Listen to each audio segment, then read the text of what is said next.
humbled to be before this group. I mean that quite sincerely. Now, I don't have a PowerPoint presentation, but I'm scared to even touch this thing. Well, am I allowed to even rest my papers on it? Okay. Well, to start off, I want to admit a personal peeve of mine, which is that, and I've heard several people, not too many, but several people reinforce it the last several days, which is that environmentalists are liberal and those in the far right of the Republican Party are conservative. I don't look at it that way all the time. Obviously, different issues lead to different results, but I remind you that I am a conservationist. I like to conserve wildlife. Therefore, I believe that makes me conservative. And I say that because I'm going to invoke Cicero, the great Roman senator orator, who once said, and I was telling someone this the other day, that if you have 2 examples, that's too few. If you have 4 examples, that's too many. And so I'm going to attempt to consolidate my wrap-up, what I think I've heard over the last 2 days, into 3 points.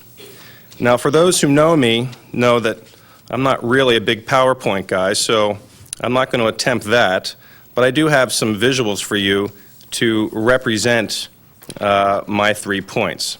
I will start off with point number 1, $87 billion. Regardless of what you think about the Iraqi war, and I will not get into that myself, we did not think a year ago that we had $87 billion in the federal treasury to spend.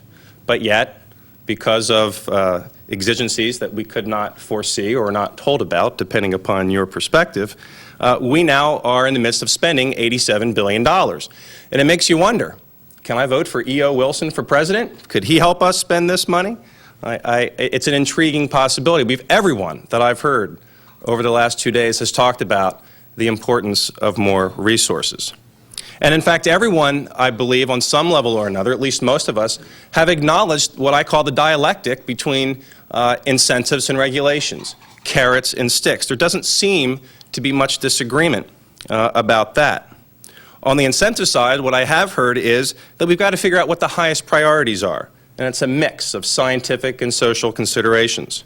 We don't want to waste money, either through stupidity or through corruption. We want the money to be spent in a transparent fashion, so we all know where the money's going to and why. And at least I heard one people, including my colleague Mark Schaefer, and many privately have told me they agree, that the idea of CARA, the idea of having states put together a biodiversity plan and then having components of those plans funded is a good idea. And so it was only with a small bit of irony when former Secretary Babbitt was talking about a deal is a deal and then no surprises that a deal was not a deal with regard to the United States Congress. That's a matter of trust, and that will be a theme today, trust. I'm not sure I trust Congress anymore, at least with regard to CARA. With regard to sticks, I think there's been a general, in fact, I know there's been a general acknowledgement by people in industry, unexpected folks who have admitted we may argue about what the proper level of regulation is, but there must be regulation for incentives to work, and there must be regulation to set the rules. And any of you who are parents or have taken care of children know that you don't only have incentives when you are raising your children. It is indeed a combination of carrots and sticks, and there needs to be some form of rules. And when you talk about the $87 billion that has magically appeared via the U.S. Congress, the incredibly small fraction of that money that could help the listing and critical habitat budget becomes quite clear. And I do want to say, just as a footnote on critical habitat, I know there has been some disagreement. I listened very carefully to what Secretary Babbitt said. I respectfully disagree with him. But I can tell you, as a member of the environmental community and the advocacy group, the Endangered Species Coalition and Defenders of Wildlife, and my colleagues at the Center for Biological Diversity and elsewhere, we will fight tooth and nail to protect critical habitat. Don't think for a second that we're going to allow critical habitat to be taken away. You may take it away, the Congress and the administration, but it will not happen easily. And I think in general, and in conclusion on my $87 billion, this is the end of my point 1, it's hard for me to buy the idea that the most prosperous country in the world, perhaps ever, can't find a fraction of that money to protect biological diversity. I don't buy it. point number 2. I'm a graduate, as Dale was saying, of UCLA, and 800 Rose Bowls. Why do I say that? Well, if you take what Holly DeRamus said in terms of the population growth in the United States, human population growth from 1973 to present, that would be enough to fill 800 Rose Bowls at over 100,000 fans per game. And if you've ever been to the Rose Bowl, if you've been to Ann Arbor to see a Michigan game or any other big stadiums, that's a heck of a lot of people. 800 Rose Bowls is a lot of folks. And it is perhaps possible, I'm not an expert in this, that our ingenuity and our technology can deal with that type of population growth. That's possible. I personally am not sure I buy it. But at the very, very least, you have to admit it's going to make our job harder and harder as the years go on, because I don't see population growth ending both globally or in this country. A couple years ago, Oliver Houck, someone who I greatly respect, wrote a great law review article called something like "Are Humans Part of Ecosystems?" It was in the University of Minnesota Law Review. And I commend that to your reading for any of you who have not read it. And in that law review article, he talked about some themes that I'm going to mention right now, which is that there are limits in the natural world. Sometimes, as regulators or as advocates or as just intelligent human beings, we've got to tell ourselves to slow down. Sometimes we even have to say, no, you can't do that project. No, that's a bad idea. And in our culture, that sometimes is not looked favorably upon, and people demagogue that issue. And what the heck, Professor Snyder gave a kick to Rush Limbaugh, I'll give a kick to Rush Limbaugh. Rush Limbaugh is the epitome of someone who likes to demagogue on issues like that. And I guess if I have one slight disappointment over the last 2 days, and the disappointment is very small and very much small in context, because I think this has been a great 2.5 days, I didn't hear from the scientists how they would apply what us lawyers call the precautionary principle. And it seems to me as though that is what we're talking about. Professor Pym is, I think, yesterday talked about the idea of hedging bets. That there's really a matter of hedging bets to make sure that we can save as much as we can. I will not go any further than that. I think Professor Pym will say it much more eloquently than I. But I think that's something to keep in mind as we talk about our global and American standard of human population growth and economic development. Before I leave the 800 Rose Bowl theme, I want to just talk about a couple other conservative themes that I think are very relevant to the Endangered Species Act. The first is that I'm not aware of any organized world religion that does not find extinction to be repugnant. To me, that's very significant. As a father, and someone who I hope is a grandfather and great-grandfather someday, and someone who I love my father and my grandparents, you know, it's hard not to think about future generations. And when you see the slides on climate change, what type of world are we going to leave our future generations? I think the Endangered Species Act forces us to ask that question. And finally, I think of an article that was in the October 17th edition of Science magazine. It talked about cone snails, a species that I think most people off the street wouldn't really care about a whole lot. Cone snails. Again, you can just hear Rush Limbaugh cackling. But as the article said, that the chemical composition of these cone snails are remarkable with regard to what they mean for human health with the heart and our muscular system and even our brain. That's a good reason why we protect endangered species. My third theme and final theme, I'm a lawyer, you know, so you knew this was going to happen eventually. Idaho v. Norton. That's my third theme here. And that's all about a lawsuit that the state of Idaho filed against Secretary of the Interior Gail Norton literally 24 hours after she took office. And so I was casting a suspicious eye when Governor Kempthorne, who I have met upon occasion and who I actually like personally quite a bit, railed against litigation, and I've heard a couple other people talk about that.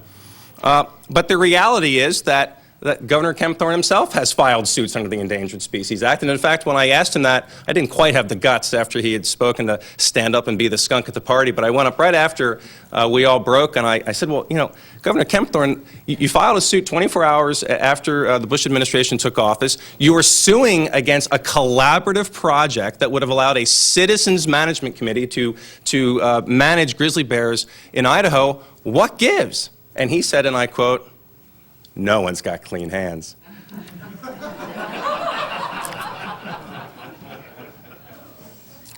And indeed, my legal work over the course of the last 2 years has been inundated with intervening on the side of Gail Norton because of the avalanche and increase of industry lawsuits under the Endangered Species Act. So don't for a second think that these lawsuits are all being driven by environmentalists. Some of them are. Most of them are, in my opinion, good.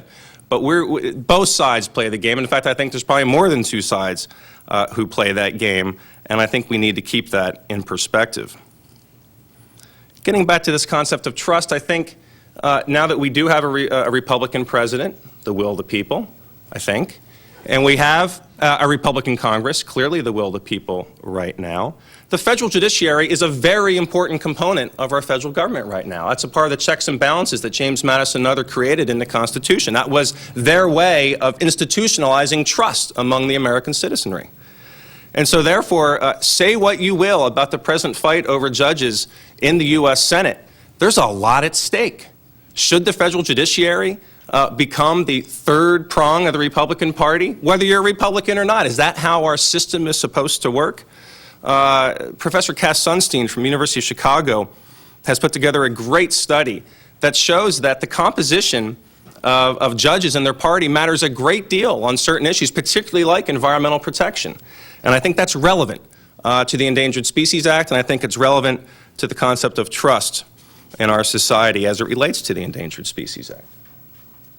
Now, before I go into my conclusion, I do want to do a little bit of legal professoring. I want to read 6 quotes from 6 Endangered Species Act cases. These are words from judges themselves.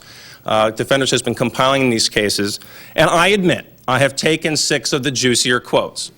However, the Bush administration under the Endangered Species Act is losing over 60% of their Endangered Species Act cases since they came to office. And that is highly significant because there is, as most lawyers in this room know, a high degree of judicial deference given to federal agency actions when you challenge them in court. And so the fact that they're losing at such a high clip certainly says something. And I think even more importantly, these words from judges, Republican and Democratic appointed judges alike, I think tell a story. Case number 1. How many minutes do I have, Dale? So I was just asking Mike, how long is it then? 3 or 4 minutes? All right. American Lands Alliance v. Norton. This was the Gunnison sage-grouse case. Defendants have placed Gunnison sage-grouse on the internal candidate list where it has remained in a virtual black hole with no action having been taken. It is not functionally equivalent because it has allowed defendants to avoid compliance with their mandatory, non-discretionary duty to make a 12-month finding under Section 4. Case number 2. This is Defenders of Wildlife v. Norton of the Lynx case. The argument by the Justice Department that a species is not, quote, significant under the ESA because it is naturally rare has no foundation in the statute and is, again, contrary to the ESA's broad purpose to protect wildlife that is, quote, in danger or threatened with extinction. The service's reasoning would allow the most fragile, at-risk species to receive the least protection under the law. Such a consequence flies in the face of the plain language of the ESA and its purpose. Case number 3. Center for Biological Diversity v. Norton, the Mexican spotted owl critical habitat case.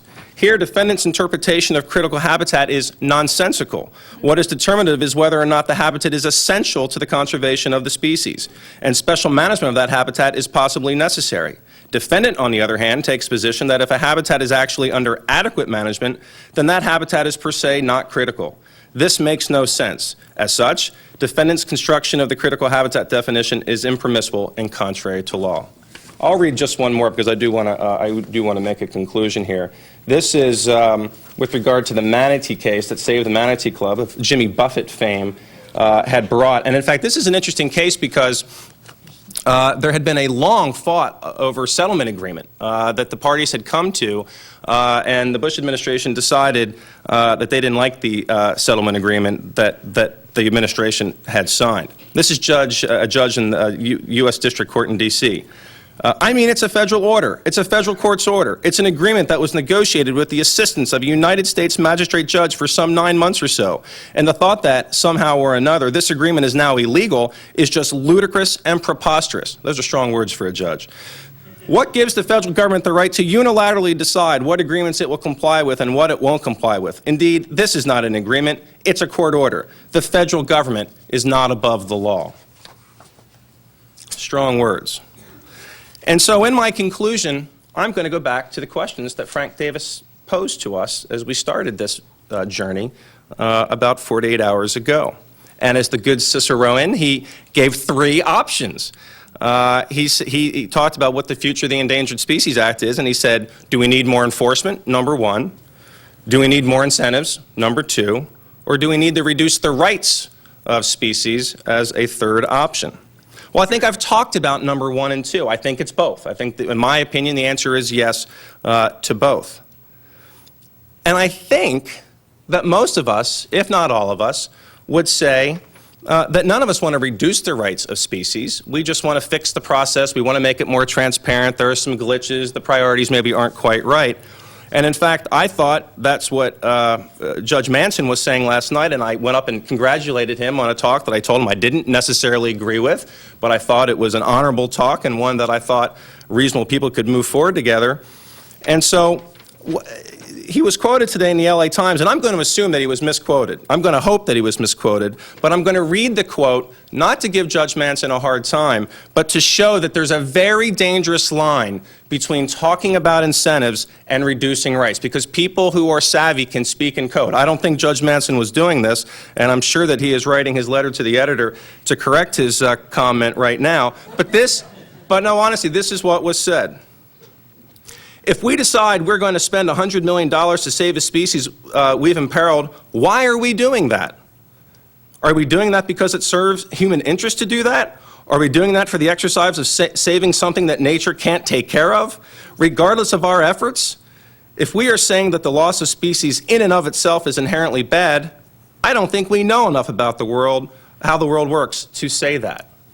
And to me, and I'm sure again he was misquoted, that comes perilously close to very clearly saying that some might want to reduce the rights of endangered species. And I think that's a very dangerous course to go down. And I think at the very least, agree or disagree, it is not conservative. It is liberal. And so my final thought is this. We in the United States, we've got the money. This room shows we've got the brain power. We've got the political support. 85% of the American people like the Endangered Species Act. And in fact, we even have the law. We've almost admitted that it's how we apply the law, not the law itself, that needs support. We've got a lot of things going for us to protect endangered species. And in my opinion, the question is, do we have the energy? Do we have the guts? Do we all have the mutual trust to make it work? And I think that is our challenge as we go off into the future after this conference. Thank you very much. Thank you, Dale. I do kind of apologize for having to scoot out of here in a half an hour because I really do hate to miss the ending. In fact, Steve Quarles and I were kind of joking a little while ago. We expected that by this time there'd be the camera and us, and that'd be it. And everybody else would be on their way home. So I'm really I'm pleased to see everybody still here, and it's been a great 2.5 days.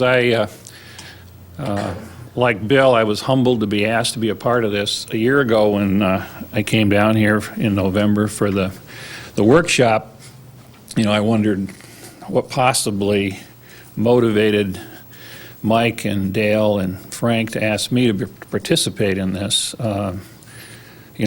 Given the position and particularly not being a scientist and not being involved in the academic community. But I found it very stimulating, and I knew a year ago that this thing would turn out to be valuable. I mean, the issue is valuable. The debate has been stimulating. The questions, the brain power that, again, exists in this room. And so as the week has gone on, I've listened intently. I've kind of eavesdropped on various conversations, and I've wondered what is it that I ought to be taking home from this? And again, based on the kind of the instructions for us to look and try to kind of capsulize everything, you know, what would it do, or what would I take back? How could I use this on Monday to help landowners in Idaho grapple with the dilemmas they face and the concerns they have about ESA? And in addition, I've thought about it in the context of the dialogue, the book, the outcome, the recommendations. How are we going to, what's that going to look like, and what meaningful purpose can that really bring in the future? And so I've tried to put that together in that context. And unfortunately, rather than a whole lot of solutions, I think there are some major holes right now in the document. And as I understand it in talking to the organizers, that, you know, there's going to be, yet to come, some kind of an organizational group that's going to sit down and kind of try to tease apart all of this and put together the key recommendations that we should carry forward that cross the spectrum. I mean, whether it's the law itself or whether it's administratively, how do we provide more flexibility to work with this? And so with that, I've put together 4 thoughts that I want to pass on. And maybe they're trivial almost, in the sense that for the last speaker and the climate change discussion that we had earlier. But I'm kind of a down-to-earth kind of guy, and so I got to come down from 30,000 feet down to about 3 feet, because that's the world I work in. I mean, the people I deal with on a daily basis in the state of Idaho are families and individuals. It's that private landscape that we've talked about, and they're grappling with all of the issues and the concerns and the fear that they have about what this law does to them and the effect it has on their livelihood, on their custom and culture, if you will. So you think about it in that terms. And yesterday, Secretary Babbitt gave me condolences for having this job and working in the state of Idaho.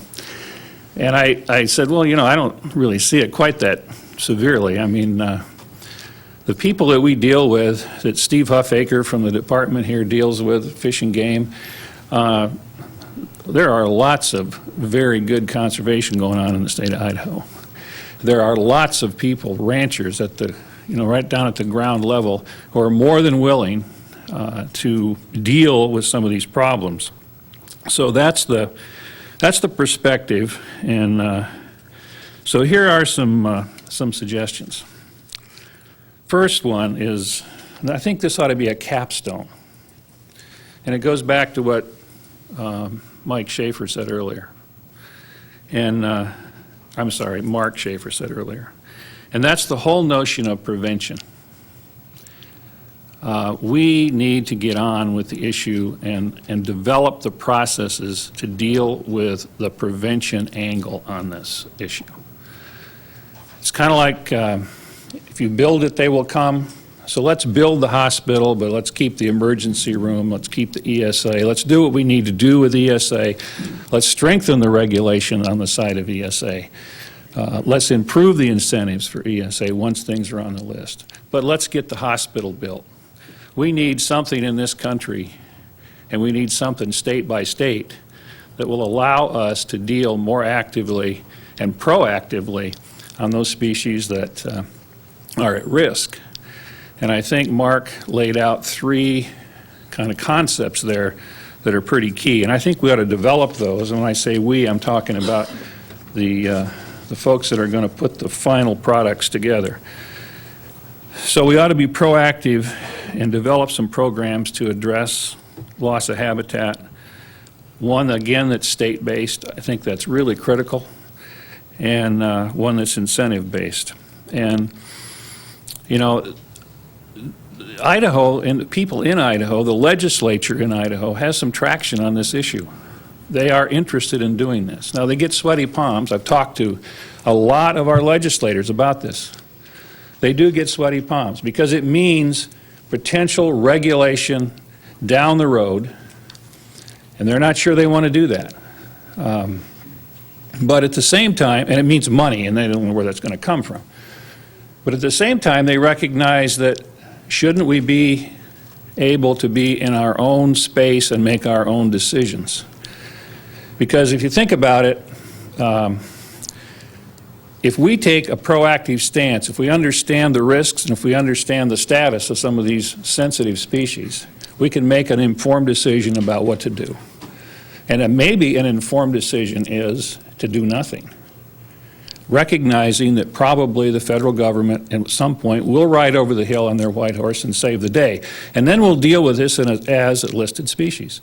And that might be just a fine decision, one that's appropriate for the moment.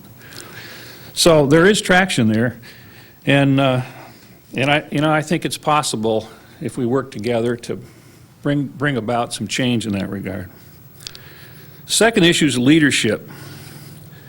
And it kind of goes a little bit into what Tim Duane talked about earlier, in my mind anyway. I think we need to better understand the leadership traits and what works, what doesn't, and why, relative to ESA and all the pieces and parts. One of the people that I hold in very high esteem, Secretary Colin Powell, when he was a general, one of his kind of capstones was, leadership is the act of accomplishing more than the science of management says is possible. And I think if you would look at, or we would take some of those issues, some of those case studies, and examine failures and also successes in terms of looking at leadership and the leadership traits. If we tease those things out, I think we could make some recommendations that might better focus maybe even how the services select people. But at least it might help them determine what kind of training to invest in their managers and in the people that have decision power. So, I think that's another very important attribute. I'm going to give you an example of kind of what I'm talking about here in terms of leadership. And I want to use a guy who's a friend of mine. His name is Jerry Hawkins. And Jerry's about 62 years old. He owns 160 acres, runs about 150 head of cows, him and his wife, totally a family operation, on Morgan Creek. Morgan Creek is a fairly small tributary, actually, to the Salmon River, just outside of Chalice, Idaho. And Jerry lives at the mouth of Morgan Creek. And there's about a dozen landowners up and down the drainage, intermingled with BLM and at the higher elevations national forest. So we have this integrated drainage. The first 5 miles is anadromous, the rest of it's bull trout habitat. And so we have both agencies, all the listed fish in that drainage. Now, what motivates Jerry to want to try to solve the problems that exist in that drainage? What frustrates him about trying to do that? What recommendations could we make, again, to the various agencies about, from a leadership standpoint, that lets Jerry get up every morning and go visit with his neighbors about dealing with things like fish screens and irrigation and diversions and trying to solve those issues in that drainage? What causes him to want to do that? Because he's not doing it because he's getting paid to do it, and he's not doing it because it's fun. He is one of the most frustrated people you'll ever want to run into because he can't get on-the-ground work done. So I want to keep Jerry in mind because I'm going to come back to him here in a minute. The third issue is Fish and Wildlife Service and NOAA. And this is kind of an observation outside of this conference to some degree. But it seems like to me, and I've only been really doing this on an active level for the last 3 years. I mean, as an agency person in the federal government prior to going to work for Governor Kempthorne, you know, I dealt with the regulatory agencies as a sister agency. So, you know, we were kind of in the federal family. But over the last 3 years, my observations have been they're invisible. I mean, we have Assistant Secretary of Interior here to speak to this issue. Where's NOAA? Now, I know we have some people in the room who are NOAA people. I know them. But my point about this is, if you read the papers, and I've read every paper, I read part of them before I came, I read the rest of them since I've been here. You have to, I mean, you got to hunt to find where NOAA is in this whole stream of ESA policy, ESA direction. And why is that? And that's not right. You know, do they, and I'm not being critical. I just want to raise this because it seems to me to be very important when you get back down to that 3-foot level. You know, you have to ask yourself almost, does NOAA make policy? You never hear anything. You didn't hear it here either. Fish and Wildlife Service this and the Fish and Wildlife Service that. But we know they do. And you know they have direction. You know they put direction out. And I mean, there's a whole lot of misunderstanding on the part of the people that we're dealing with on the ground, confusion, conflict, agency policy approaches, delegation of authority differences. All of those things cause great concern to private landowners in terms of confusion. Again, I want to think about Jerry Hawkins. Here's a guy who worked with his neighbors to remove barriers to fish, to put in screens, and we can't put screens in to keep fish from getting entrained in irrigation ditches because we can't get approval from the 2 agencies. Now, why can't we? Well, when fish were listed in this particular drainage, the barrier was known. We knew we had few, if any, anadromous fish above the barrier. 2 steelhead have been seen above this barrier. Biologists will say this is not anadromous fish waters. But when it was listed, the loop was thrown. So the whole drainage is encircled as anadromous habitat or potential habitat. Fish and Wildlife Service says any screen that, you know, not any screen, but a screen that is properly designed will work for us in terms of bull trout. NOAA says, oh no, we have to approve a screen that has been tested, number 1, and meets our standard. So for 3 years, Jerry's been beating his head against the wall to put 4 screens on the National Forest to screen 4 diversions. That every year we goes by, you know, we have no screen, we lose fish, potentially. And he can't seem to get through that barrier. Okay, so number 4.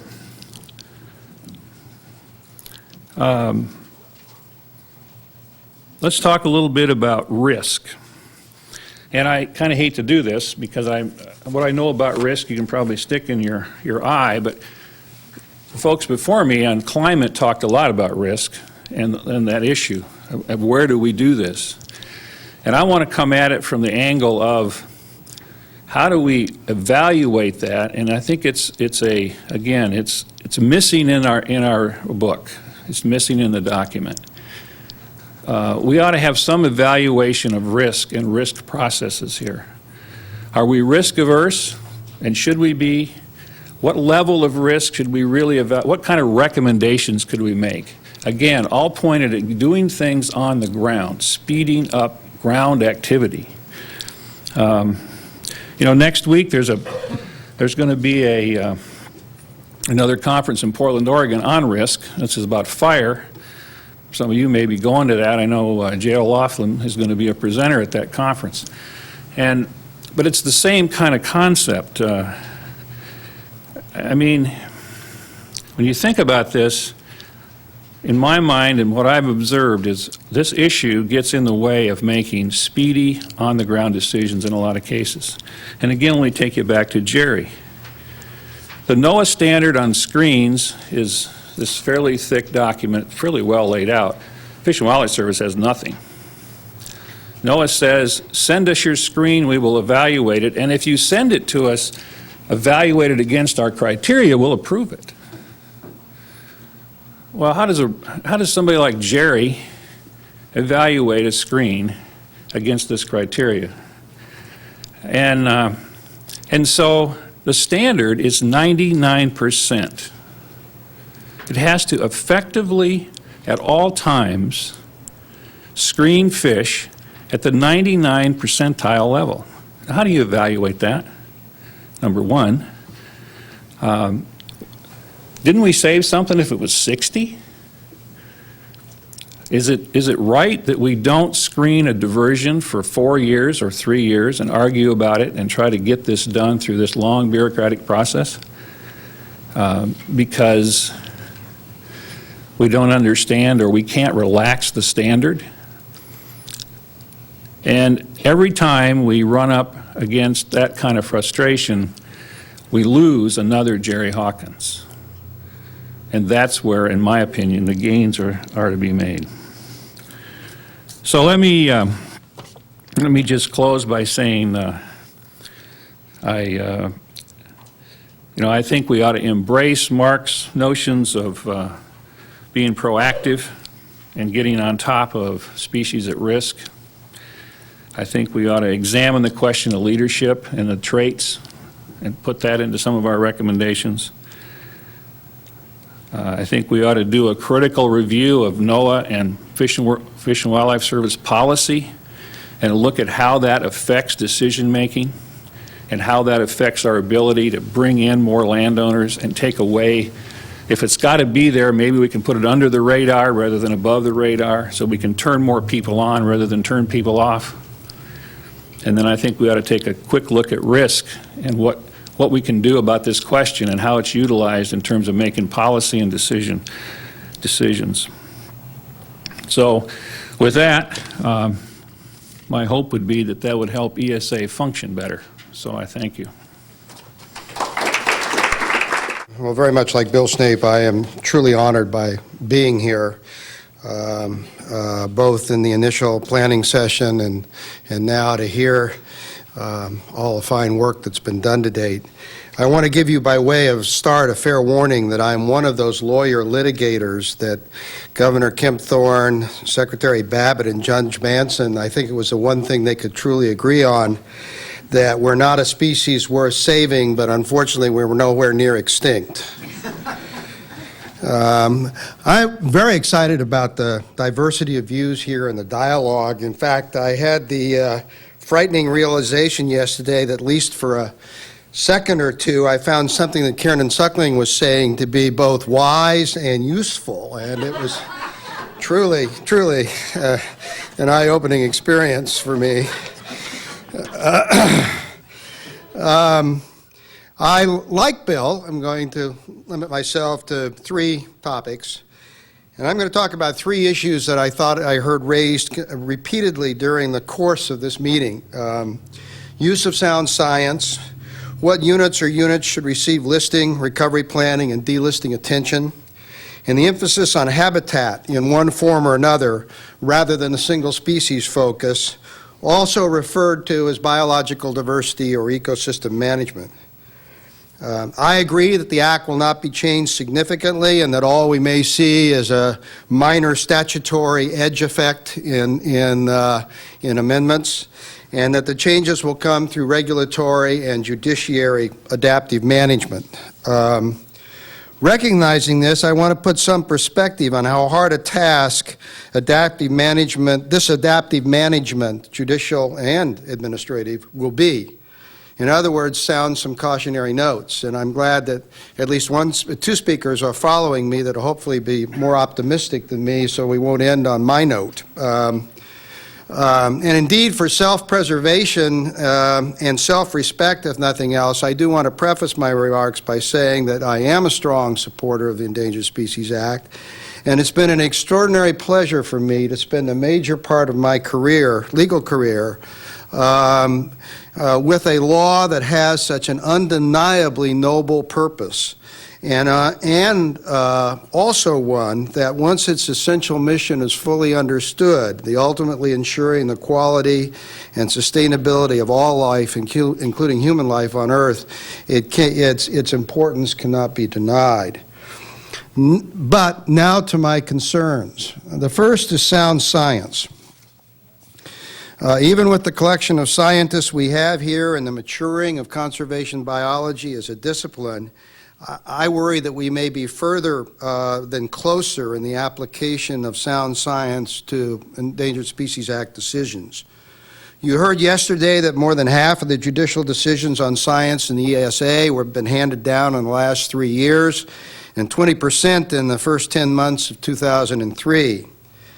And I suspect that, if not already, as many of those cases were brought by the regulated community as the environmental community dealing with sound science.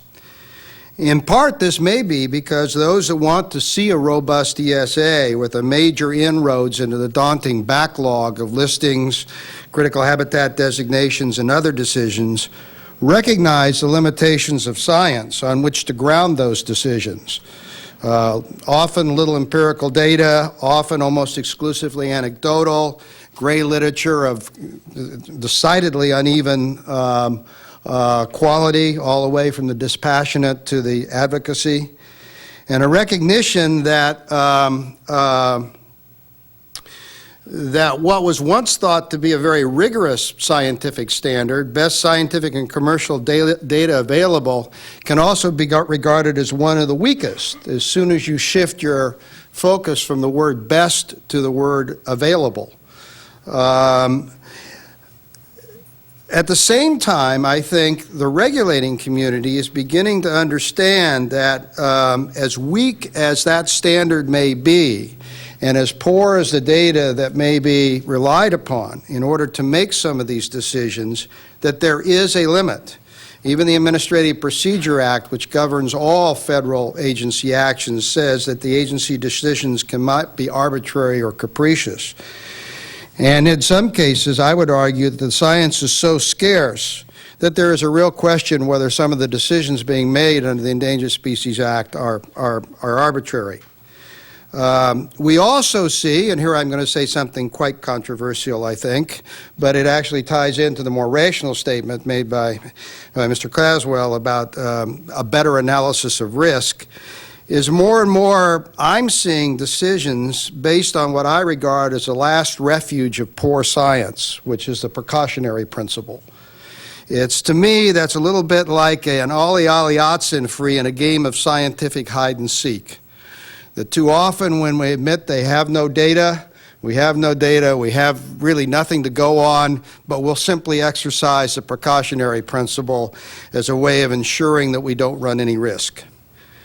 There are other significant problems with sound science at the present time, mostly dealing with lack of resources, but some with simple failure of the services to demand impartial rigor in their work.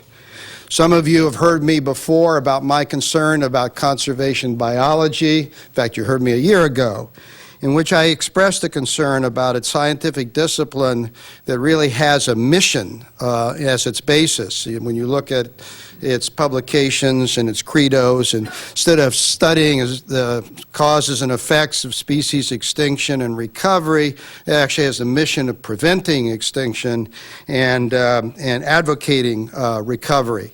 Honorable goals, again, but it always makes you suspicious of the judgments reached by people in that discipline. But in the years since then, I've become a lot more mellow, and I think that the science has matured, the discipline has matured, and I clearly understand the scientific gap that conservation biology very effectively fills. But what concerns me more is decision paralysis on science. There are time and time again where I've seen where the science stops at the initial ESA decision, the listing decision. An example is Atlantic salmon. After the decision was made, a protocol was developed in order to determine what was non-native Atlantic salmon and what was North American salmon. And that protocol was held tightly by the service for a number of years as the deadline for shifting to North American-only salmon increased in the aquatic, in the salmon finfish industry. And yet, when the very first company, the one that had settled with the environmentalists and had all along said it was capable of developing a North American strain, found that it couldn't do that, the service, with a wink of the eye, allowed the protocol to be changed, but still held that protocol against all other Canadian and American companies, claiming that the eggs existed in Canada, including in the special Canadian breeding program. Well, when one of those companies presented the 100 fry from each of the 7 hatcheries in Canada, and it was discovered that none of them passed the protocol, finally the service changed the protocol for all of the companies. But sadly, one of the companies had already destroyed 3 million fry, all of which would have met the new protocol. You see the same thing with desert tortoise in my mind. In the desert tortoise situation, you had early on in the process, you had major set-aside preserves. You had a recovery plan in 1994 that called for proto-wilderness on most of the public lands. And yet today we see as much or greater die-off in the preserves of the tortoise than we do in the non-wilderness lands. And more than that, the scientists are talking very strongly about ravens and disease as much a cause as anything. And yet we've never changed the recovery plan. And we are planning the desert and much of 4 states based upon that now 10-year-old recovery plan. Critical habitat designations. Where is the science in those? In the recent years, we've seen the map lines drawn very large, including towns, dumps, railroads. And then basically a few essential features are named, and then the landowner is told it's up to him to develop the science, him or her. It's up for them to decide what within those boundaries is truly critical habitat. So I'm concerned that what we see happening again and again is that the science stops at the listing stage, and I think that's probably mostly due to resources.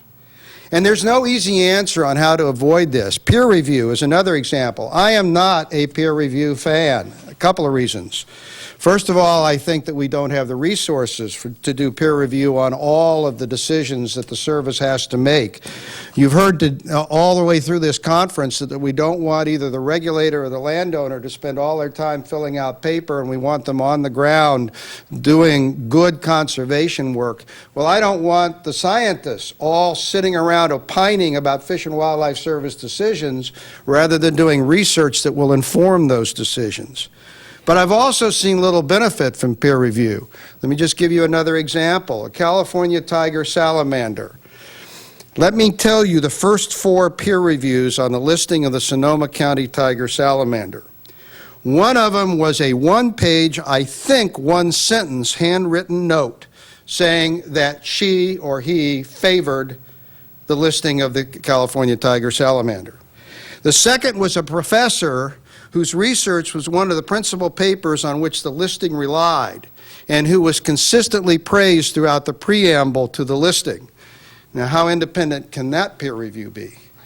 The third one was one person who simply submitted a letter from the Center for Biological Diversity, which had been the NGO that had brought the lawsuit that forced the listing.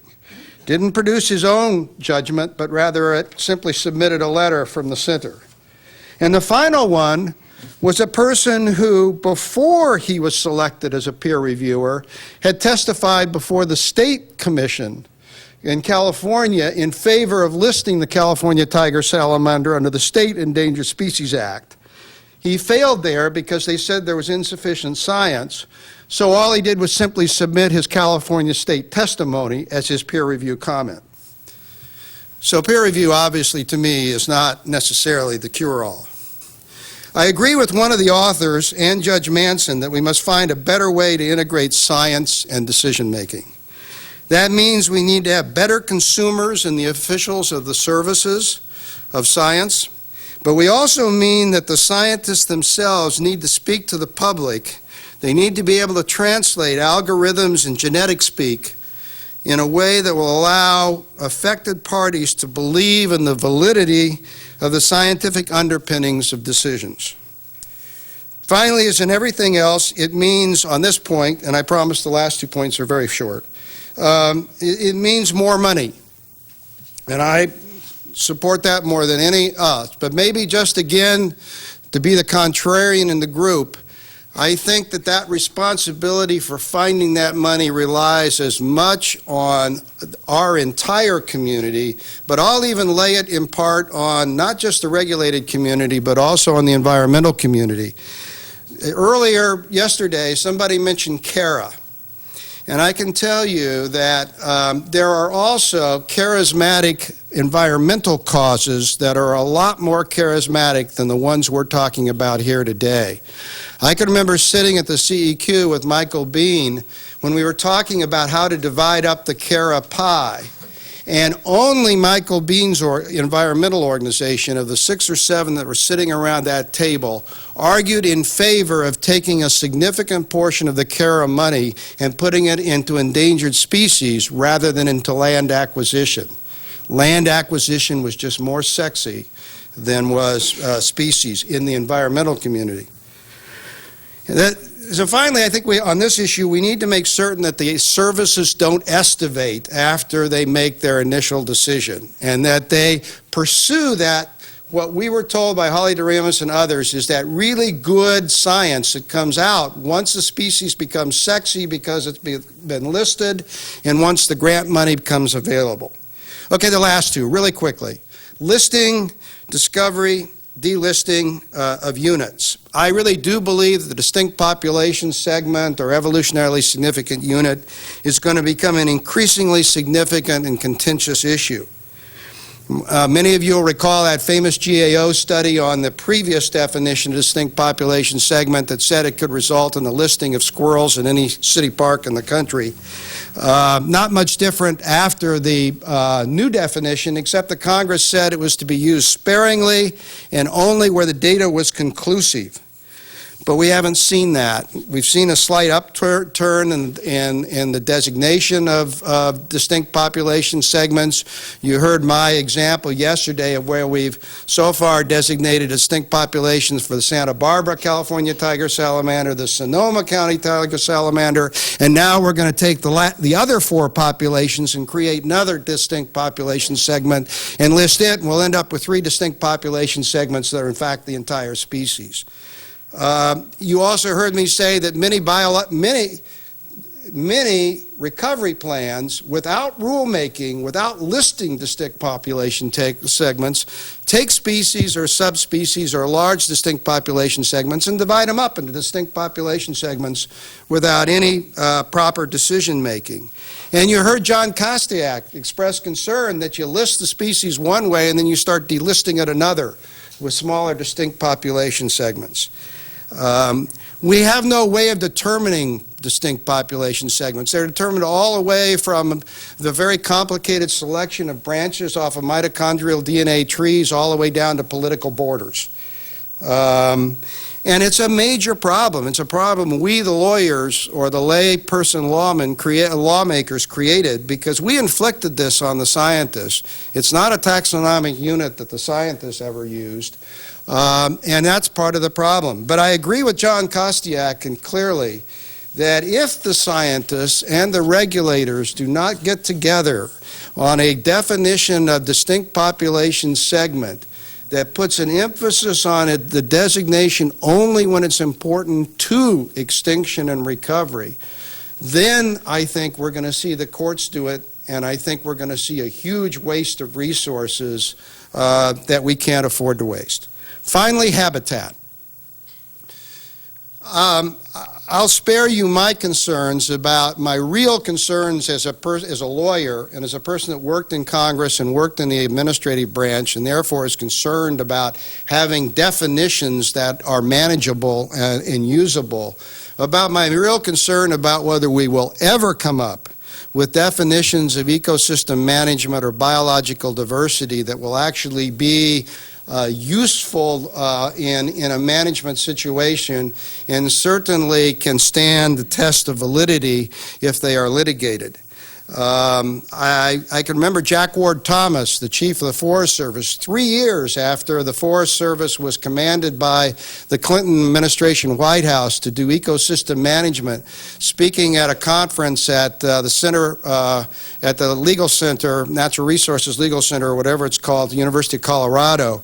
And he stood up and he said, "I'll tell you my definition of ecosystem management, and it's only mine." And he proceeded to list the disciplines he would consult, and it included philosophers as well as scientists, and I can't remember how many other disciplines. And right then it occurred to me how difficult our task would be. The chief of the Forest Service had only his definition of ecosystem management. He could not provide us one for the Land Management Agency itself.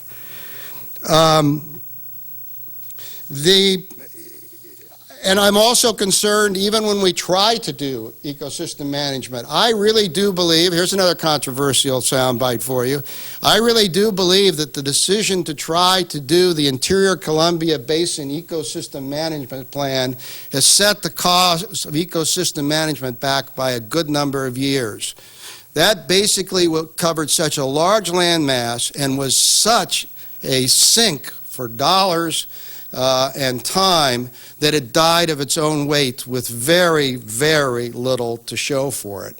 And I doubt if you'll see that kind of regional ecosystem management having any champions in the near term.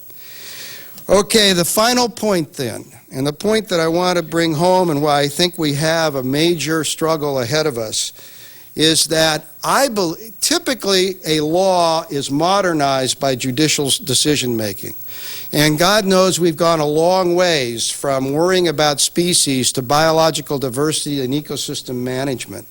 And yet I would put forward to you the proposition that we're seeing the Endangered Species Act narrowed from habitat down to species each day by judicial decisions, more than expanded to encompass the concept. And I will only tell you a few of those, and then I'm done. As you all know, the Act starts by mentioning ecosystems before it mentions species and the purpose clause.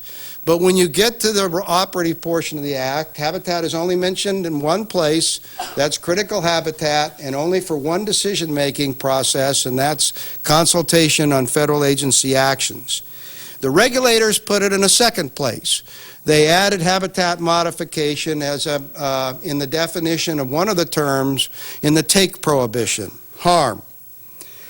And certainly, we all did it again, but so did the regulators in another place, in conservation planning under Section 10. The statute refers to it as conservation planning. The regulators and we all refer to it as habitat conservation planning. And it is. That's what it is. But the court decisions are sapping habitat from the statute. If you look at Sweet Home, and yes, my footprints are all over Sweet Home, when the government defended Sweet Home in the Supreme Court and defended the take prohibition that included habitat modification, they defined it very narrowly. And they said it had to be not just habitat modification, but actual injury or death to identifiable member of the species proximately caused by the action. And I can tell you that now, several years later, after that case, virtually all of the circuits have adopted that test. The last one was the Ninth Circuit. But one environmental organization that will remain nameless made the mistake of suing to try to stop an elementary school, and bad facts make bad law, and now the Ninth Circuit has adopted Sweet Home as well. And you will have seen an extraordinary drying up of the environmental citizen suits challenging everything from timber sales to residential and commercial development on the basis that they are going to take a species. And the reason is the burden of proof has become extremely tough. A second decision on take having to do with federal agencies and grazing permits found that you could never have a take in unoccupied habitat. And that was the last nail in the coffin on the notion of take of habitat versus take of species. And finally, that leaves us back with critical habitat, the very concept that at least that is bipartisanly opposed by every decision maker I know of. Jamie Clark and Bruce Babbitt were even stronger than Judge Manson in their condemnation of critical habitat in hearings before Congress, not just here.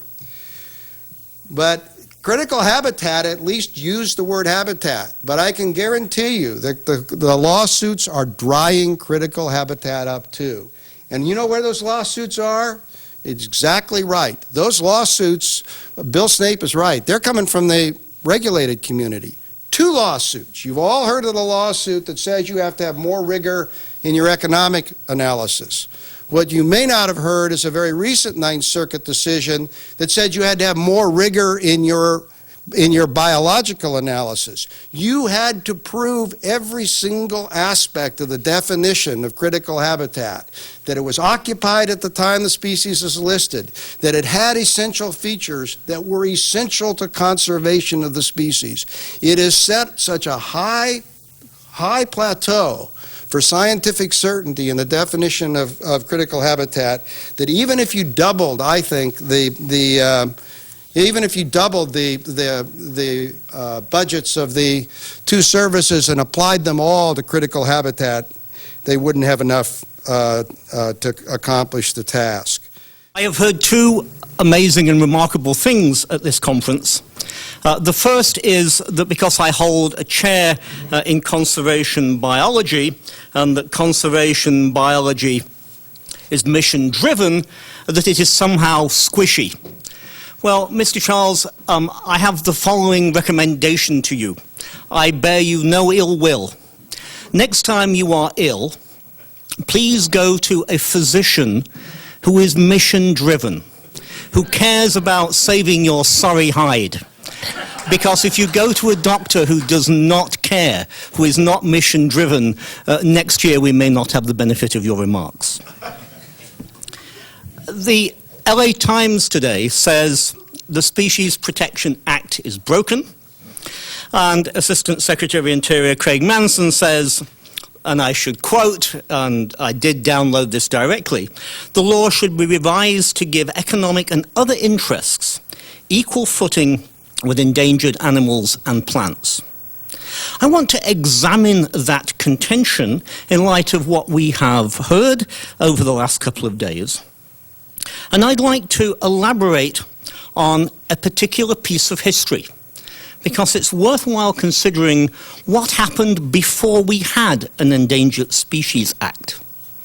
And I want to talk about the snail darter because it was the first case that came to national attention. We are all aware of the famous court case when the lawyer held up a fish. I presume it wasn't actually a snail darter because it would have constituted harassment, but probably some sardine, and said basically, are you going to prevent progress, in the form of Tellico Dam, just because of this insignificant little fish? This example is often used as an example of environmental extremists trying to use an obscure and unloved species to halt economic progress. It's worthwhile looking at this history in a little bit more detail. I want to take you to 1970, and I want to take you to Cherokee Country Club overlooking the Tennessee River. The Tennessee River isn't The entire length of our fifth largest river is a series of dams, testimony to the extraordinary efficiency of the Army Corps of Engineers and Tennessee Valley Authority locally in converting rivers into dams. The dam was a threat to fishing, the best trout stream in the Appalachians, a particularly beautiful river, and the site of Native American burials. The good Republicans sitting in their country club, and I should say by way of background, that East Tennessee is so strongly Republican that Jimmy Duncan, father and son, they've been in power together for over 30 years, are sometimes not even opposed by Democrats. In fact, Democrats are completely unknown in Cherokee Country Club. That this group of people were outraged by the loss of trout fishing, but equally outraged by the fiscal irresponsibility of this dam. TVA's own economists could not find a single reason why this dam should not be an economic disaster, so they came up with the excuse that it was going to create a city of 60,000 people. As you know, the dam eventually was built, and if you look on the map, you will not find a city of 60,000 people. But TVA was next to God in this God-fearing region. It was what brought it out of a massive economic slump. This was a region where, before the war, most people were illiterate and most people didn't have electricity. In any case, there was some very sweet, if you'll pardon the slight political aside, honey sweet deals to be had by making land deals on TVA if you had the right kind of connections. So this concern about the river, about the ecosystem, about its various values, its hedonic values, the fact it was a beautiful place, none of that helped one little bit. And so my good friend and colleague David Etnier goes out with a six-pack, knowing David, several six-packs, and yes, indeed, his choice in beer is not good. And 15 years of having him as a colleague, I've not been able to improve that any. Several graduate students to work a seine net, and out they fish. The snail data describe it new to science, and it gets an emergency listing under ESA. TVA versus Hill upholds the ESA, and the dam has to be completed by special actions in Congress. Now, what are the lessons from this? Let us imagine that ESA did not exist. Would we be any better off here? No. The battle over flooding this river, damaging this ecosystem, existed before ESA did. The second lesson is that despite the fact that this has been usually labeled as a battle between environmental wackos and those who want to pursue economic activity, the politics was considerably more complicated than that. Indeed, the principal opposition to this dam was, those Episcopalian country club Republicans who go to volunteer football games in a stadium of 120,000. Michigan is such a pathetic little school when it comes to football. And moreover, are fiscally conservative. This issue was important because there were other hedonic values, there were the fishing values, there were a whole variety of other issues involved. Fiscal responsibility was one of them. No commercial banker would have loaned TVA the money to build this dam. They would have lost everything if they had have done so. Not even Jake Butcher would have lent money for this venture. Okay, listing species. In case you might have thought the other day that I thought that David Etnier's find was capricious, accidental, the fact is that's not the case. The river was the last large free-flowing river in the Appalachians. The fact that it was the last is a reflection of just how much damage human actions had done to the Appalachians. Moreover, this area is a biological hotspot. It's an area of extraordinary biological richness. So it wasn't an accident that this issue happened there. It was a combination of biological diversity, however you want to define it, meeting an extraordinary amount of environmental damage. Nor is it a single species issue. In the beginning was the ecosystem and its attendant ecological and economic values. Well, I want to fast forward to the present day and an area where I now work, the southern Florida. If you look at this satellite image on the right, with Lake Okeechobee at the top, the Everglades agricultural area at the bottom of that, or just below that, I'm sorry, the Florida Keys at the bottom of this, you can see on this map a large number of critically endangered species. The white ibis that I show here at the left is not endangered.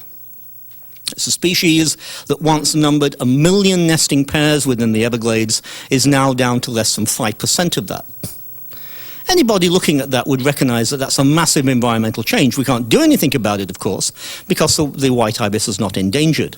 But that charismatic, spectacular little bird to the top left, the Cape Sable seaside sparrow, the high point of American birdwatching, known to creep to the top of small grass stems on just the right day in April and go buzz, and to creep down again, is found entirely within this ecosystem. What does it take to manage that endangered species? A lot of different things, but it comes down to restoring the water flow in this area. Even a superficial look at this image shows you that the Everglades are diced and sliced by a large number of dikes and canals that control and restrict the flow of this ecosystem. I, too, do not know how to define ecosystem management. If you ask ecosystem ecologists to define ecosystems, they can't tell you. But that doesn't make any difference. Any damn fool can see what's wrong with this system. It is bleeding nutrients from pollutants from the sugar growers up in the north. And in case you can't read the fine print, it says, on a clear day, you can see Alfonso and Pepe Fanjul from the moon. We have the pollution from sugar growers coming down from the north.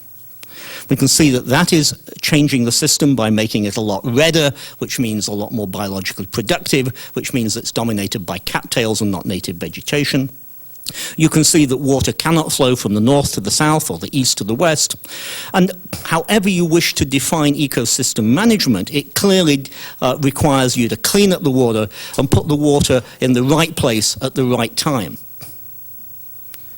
I don't think there's anything particularly magical or unusual or complicated about that. The question is, would those kinds of ecological restorations restore the Cape Sable seaside sparrow, the snail kite, the crocodile, and all the other endangered species on this picture? And the answer is yes.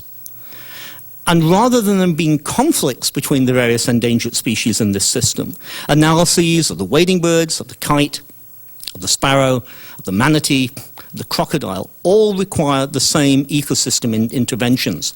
We have to restore the natural flow. Why can't we restore the natural flow? Well, a good function of that, a good explanation for that, is the economic problems that we face to the north. The fact that we Americans pay roughly 10 cents a pound more for sugar than anybody else on the planet. The argument seems to be, and I would welcome anybody who could correct me on this, the notion seems to be that we must grow our own sugar in this country because were it to be grown in Cuba, the godless commies would hold us to ransom because of our addiction to candy bars, and that would be the end of life as we know it. Any sensible economic analysis of this area would say, with 1 million visitors a year, yes, we better fix the system, and the most sensible conservative economic strategy we could adopt is to stop paying the Fanjuls to grow such expensive sugar. How do these views of the broader aspects of endangered species protection, their intimate connections to ecosystems, match with what we've heard so far? I would argue that if you look at spotted owls and California gnatcatchers and red-cockaded woodpeckers and salmon, that all of these examples that we have been talking about for the last days have an extraordinary number of features in common.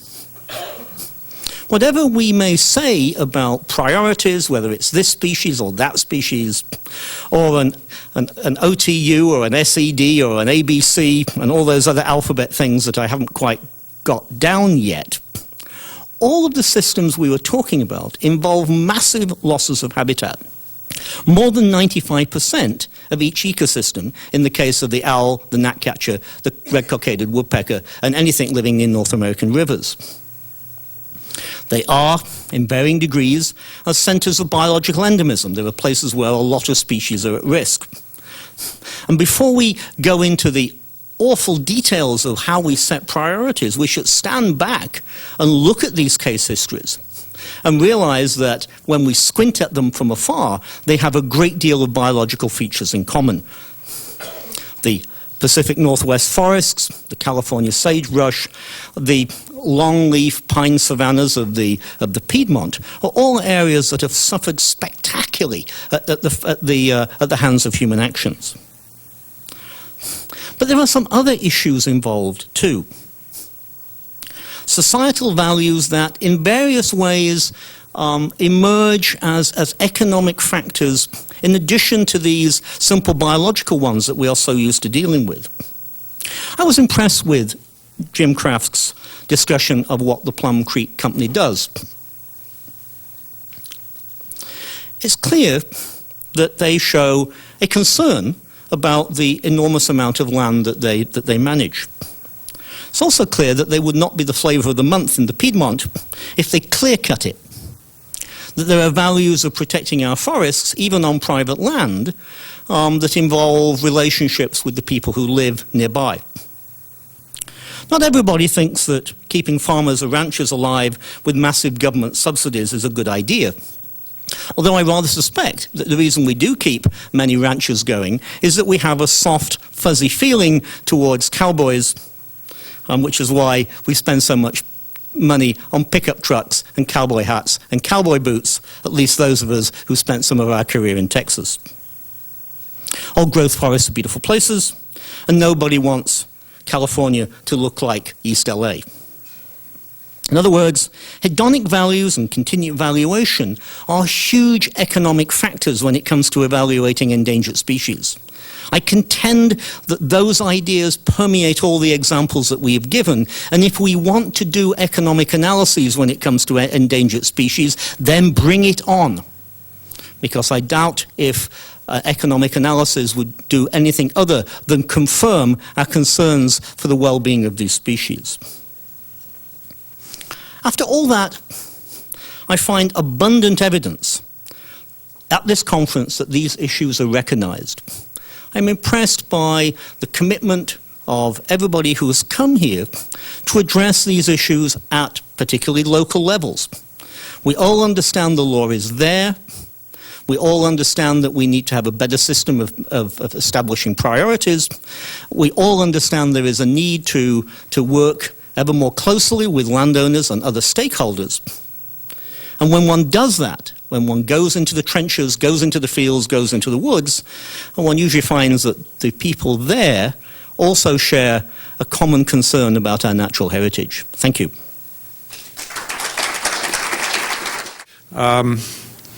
What I want to try to do in a few minutes here is to summarize what I think have been some of the principles for future action that I can distill from the discussion at this meeting thus far.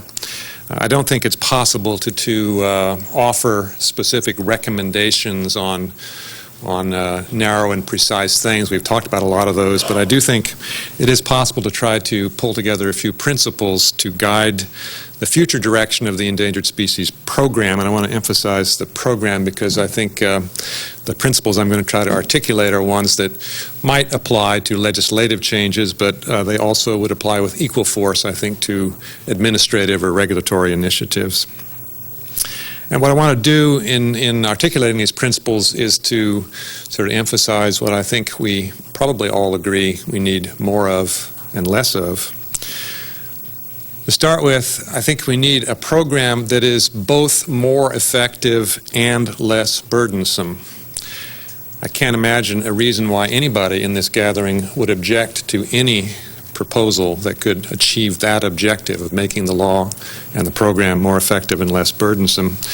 Conversely, of course, any suggestion that makes the program more effective by making it more burdensome, or any suggestion that makes the program less burdensome by making it less effective, is clearly not going to command consensus and probably isn't going to happen. So there's a relatively narrow range of options we have before us for reform. Secondly, I think there was quite a bit of consensus at this gathering that we need less bureaucracy and more resources. And there's a real connection there, I believe. Among the speakers who talked about some of the bureaucratic impediments to making progress were Secretary Babbitt, Jim Kraft today, Hillary Swain gave an interesting presentation not about the Endangered Species Act, but about the Wetlands Reserve Program, but the basic message about the need to reduce bureaucracy was evident in that. And Jim Caswell's remarks a half hour ago about the gentleman who has been waiting to get the right screen on the diversion facilities were all examples of an appeal for less bureaucracy. I think more resources will happen as a result of less bureaucracy.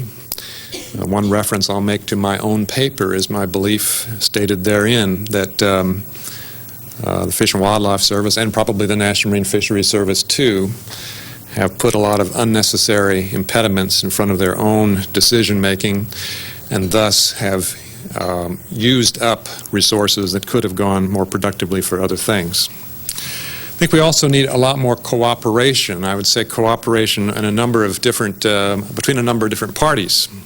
Between the state and the federal government, states and the federal government. We've heard a good deal about that during these last couple of days. Likewise, between landowners and governments, state and federal. And then finally, I think between environmentalists and all of the above. I don't think environmentalists necessarily do their own cause any good by defining themselves solely in adversarial terms to either government or landowners. There's been quite a bit of consensus, I believe, on the need for incentives. And while positive incentives are definitely a desirable thing in designing a more effective program for the future, I think it's also important to have fewer impediments, fewer negative incentives, if you will, to good conservation practices. I think we need more candor and less rancor, and I would actually commend all of the participants at this meeting, because as meetings of Endangered Species Act go, this has been relatively free of rancor and relatively plentiful in terms of candor, but that's not really been the history, at least in my experience, of discussions of this particular issue. But I do think if we are ever going to forge any sort of common understanding of what the next 30 years, or for that matter the next 10 years of endangered species conservation efforts should look like in order to accomplish the objectives I've outlined above, we'll need to be much more candid and less rancorous in our discussions. I think also we need a much more attention and much more focus on the results that count the most. And what I mean by that is this. We've had some discussion from the beginning of this conference about how do we measure success, and whether it's recoveries, whether it's avoiding extinction, what have you, whatever the standard is, it has to be based on what happens to the species that we're trying to conserve. And I would submit that at a minimum, for every species on the list, it is an attainable goal to make each of those species more secure than they are today. And it seems to me for many species we can have a much more ambitious goal than that. But that ought to be the focus of that result ought to be the focus of our primary concern. And the surrogates that we sometimes end up using, surrogates such as how many regulations we promulgate, how many lawsuits we file, how many designations occur, those aren't fundamentally what we're trying to accomplish. What we're fundamentally trying to accomplish, I believe, is making the species that we care about and that the Act protects more secure. And then I think there's another important point here, a conclusion I would draw from this discussion, that we need much more innovation and much more experimentation. There was a paper by Tim Clark amongst the papers for this conference that emphasized that point. The paper by Mary Ruckelshaus and Donna Darm also, I believe, made a good case for experimenting. And in my own view, innovation and experimentation in how we go about the job of trying to conserve endangered species is essential, if only because the results we're achieving with the current approach cannot be satisfactory to us. And if we are to continue with the current approach, I believe we cannot expect to achieve much greater results than what we're achieving currently. And because of the relative modesty of those achievements, I think it's incumbent upon us, therefore, to try some other approaches and to embrace the efforts to find flexibility and innovation in the law in the way that Secretary Babbitt did, I think, quite deftly during his term in office, but that in ways that others can do in the future as well. Without innovation, I don't think we're going to learn the important lessons of what really does work and then apply those lessons more broadly, which was basically the message that Tim Clark conveyed. And I think in trying to innovate and experiment, we have to recognize that there are lots of different situations and they're likely to require different tools and different approaches. Certainly we've had some considerable discussion here about different types of landscapes. We've argued over what to call those, but fundamentally, on the one hand, we're dealing with urban or urbanizing landscapes on the one hand, and on the other hand, we're dealing with non-urbanizing landscapes. And yet it is quite clear, I think, that the approaches that we have to take and some of the experiments that we ought to try in those two different contexts are likely to be quite different. And there are a variety of other ways. Dennis Murphy, in his presentation yesterday, talked about, I think, 4 categories of species and their characteristics, all of which suggest to me that what we innovate with, what we experiment with, might well be very much dependent upon the nature of the challenge we face and the nature of the species we're trying to conserve. I think that if we use these principles to try to guide the development of a next generation, if you will, of policies, whether legislative or administrative, that we can accomplish the goal of conserving the species that the Endangered Species Act seeks to conserve more effectively than we have thus far.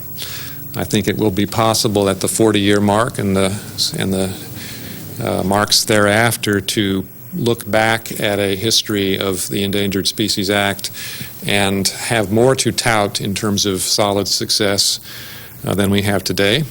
I don't mean to diminish the importance of what we have done today, but I do very much feel that it cannot be regarded as satisfactory to any of us.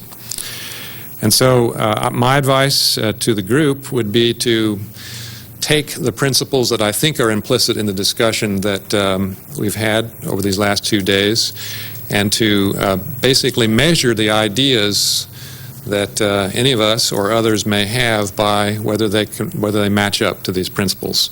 If they do, I think we can have an endangered species program in the future of which we can all be extremely proud. Thank you.